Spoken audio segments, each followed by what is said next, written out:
የኔ ውድ ቤተሰቦች ቻናሉ ሰብስክራይብ ቪዲዮ ደግሞ ላይክ ማድረግ አትርሱ። አሁን ወደ ፊልማችን የምንጀምረው በዩዙ ደሴት ሰገነት ላይ ቆማ ያለችውን ሶንግያውን እየተመለከትን ሲሆን እዛ በቆመችበት አንድ ብርቅታ የሚመስል ነገር ከሰማይ ይወርድና ወደ አይኗ ውስጥ ይገባል። አይኗም ወደ ሌላ ከለር ይቀየራል። ከአመታትም በኋላ ሶንግያው በጣም ትልቅ ልጅ የሆነች ሲሆን አይኗ ውስጥ በገባው ብርቅታ ምክንያት ግን ከየትኛውም ወንድ ጋር አይን ላይን ስትታይ አይኗ የሚበራ ሲሆን በፍጥነት ወንዶቹ በጣም የሚወዷት አይነት ልጅ ሆና የምትታያቸው ሲሆን በዚህም ምክንያት ከሷ ቶሎ ፍቅር ይዛቸዋል። ስለዚህም እሷን ራሳቸውን ለማድረግና እንድታገባቸውን ለማድረግ ብዙ ነገሮችን ያደርጋሉ። ነገር ግን እነሱ የሚያደርጓቸው ነገሮች እሷን ፈጽሞ የሚያስጨንቃትና ሰላም የሚነሳት ነገር ሆነባት።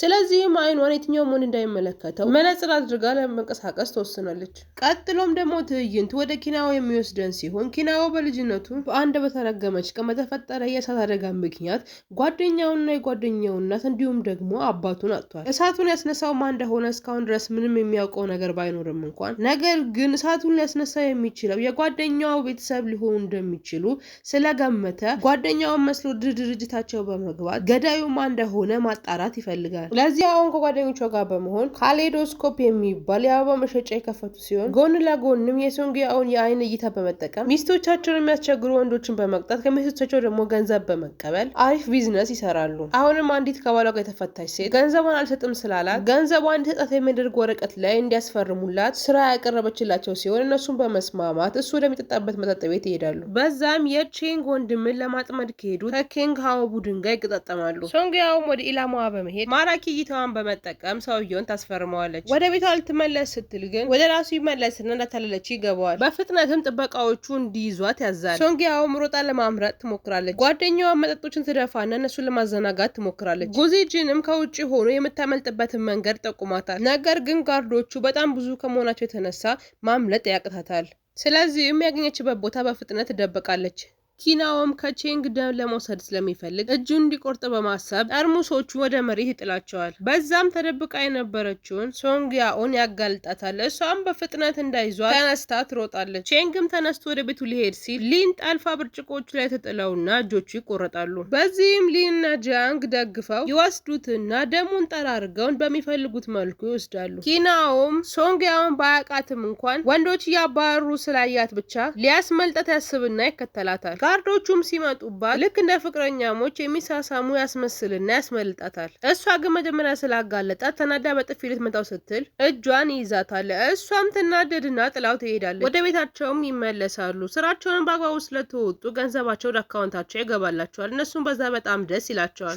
ሾንግም አንድ በጣም የምታፈቅረው ልጅ ስላለ ገንዘቡን የእሱን ፖስተር ለመግዛት ትጠቀምበታለች። ጉጂጂን ግን በጣም የሚወደው ጌም ስለሆነ ለዛ ይጠቀምበታል። ሶንግያኦም እናቷ በመኪና አደጋ ምክንያት ታማ ሆስፒታል ስለሆነ ያለችው ለዛ ክፍያ ትጠቀምበታለች። በሚቀጥለውም ቀን ኪናዎ በድፍረት ወደ ድርጅቱ ይሄድና የመሪ ቦታው ላይ ይቀመጣል። ቼንግም በንዴት እንዴት እዛ ጋር ተቀመጠ ሲጠይቀው እሱ ማለት ሞቷል ብለው የሚያስቡት ጂቼንግ ጁን እንደሆነ ይነግራቸዋል። አባትየውም ይሄን ሲሰማ በጣም ይደነግጥና በልጅነቱ ለመጨረሻ ጊዜ ጥሎት የሄደበትን ሁኔታ ያስታውሳል። ወደ እሱ ቢሮ ሄደው ለብቻቸው እንዲያወሩ ይጠይቀዋል። አብረውም ወደ ቢሮ ከገቡ በኋላ እሱን ስላላመነው የዲኤንኤ ምርመራ እንዲያደርጉ ይጠይቀዋል። እሱም ይስማማና ዶክተሮቹ ሲመጡ ማታ ከቼንግ የወሰደው ደም ይሰጣቸዋል። ውጤቱም ሲመጣ የእሱ ልጅ እንደሆነ ያረጋግጥለታል። ከእሳቱ እንዴት እንዳመለጠም ሲጠይቁት ቤት ውስጥ ከጓደኛው ጋር እየተጫወተ እንደነበረ እና የሞተው ጓደኛው እንጂ እሱ እንዳልሆነ ይነግራቸዋል። አባትየውም እናትየውና እሱ ሲፋቱ ባስቀመጡት መስፈርት መሰረት የእሱ ልጅ ብቻ መሆን በቂ እንዳልሆነና የእናቱን ማህተም ማምጣት እንዳለበት ይነግረዋል። ኪናውን በድፍረት እሱ ጋር እንዳለና እንደሚያመጣለት ይነግረዋል። አባትየውም አጠቃላይ ቦርድ ስብሰባ በ7 ቀን ውስጥ ስለሚደረግ የዛኔ ይዞ መጣ ከሆነና የሚያሳያቸው ከሆነ እሱ ዋና አስተዳዳሪ ሆኖ እንደሚሾም ይነግረዋል። ኪናውን በዚህ ይስማማና ወጥቶ ይሄዳል። እነ ሶንግያኦ ጋም አንድ አዲስ ስራ ይመጣላቸዋል። ነገር ግን ሶንግያኦ ባለፈው ልትያዝ ስለነበረ ድንጋጤው ገና እንዳለቀቃትና ጥቂት ቀናት ማረፍ እንደምትፈልግ ትናገራለች።